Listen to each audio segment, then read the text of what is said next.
Are you serious? I mean, are you serious? World War III. What? That's what North Korea is claiming, that President Donald J. Trump has lit the wick of war, threatening hail of fire.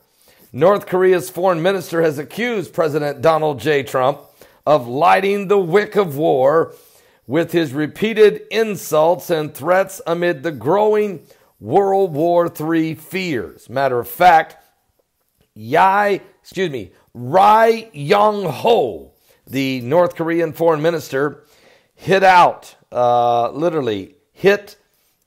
at the U.S. president and said the tensions will not be settled with words. He said, with this insane statement at the United Nations, Trump, you can say, has lit the wick of war against us. Matter of fact, quote, we need to settle the final score only with a hail of fire, not words. Now, President Trump has repeatedly hinted at conflict, and recent tweets suggested military action is still considered an option. We also understand that it's been revealed that the United States military options are ready to wipe out North Korean's threat. And on Saturday, he tweeted, quote, presidents and their administrations have been talking to North Korea for 25 years. Agreements have been made and massive amounts of money paid. Hasn't worked. Agreements violated before the ink was dry, making fools of the U.S. negotiators. Sorry, but the only one thing will work. This was followed on Monday when the president did another tweet and said, our country has been unsuccessfully dealing with North Korea for 25 years, giving billions of dollars and getting nothing. Policy didn't work. Then yesterday, U.S. bombers flew over the Korean peninsula in a show of force at North Korea's leader, Kim Jong-un. The B-1B bombers from Guam staged a simulated air-to-ground missile firing drill with 2 South Korean F-15 fighters over the East Sea.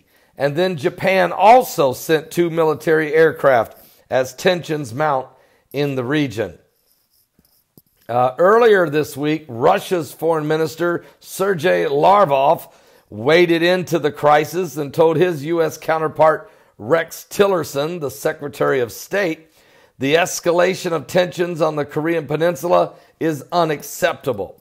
And during a phone call with Secretary of State Rex Tillerson, Vladimir Putin's right-hand man discussed Syria, Korea, and Ukraine, and the Russian Foreign Ministry is revealing this. Now, Sergei Lavrov also told Rex Tillerson Moscow is demanding that the United States returns the Russian diplomatic property that was seized by President Barack Obama in 2016 over suspected Russian interference in the general election.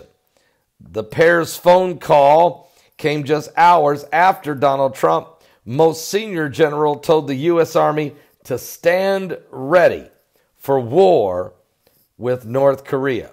And the General James Mad Dog Mattis has warned it is impossible to tell what the future holds for the crisis, but urged U.S. troops to be prepared for a confrontation with Kim Jong-un.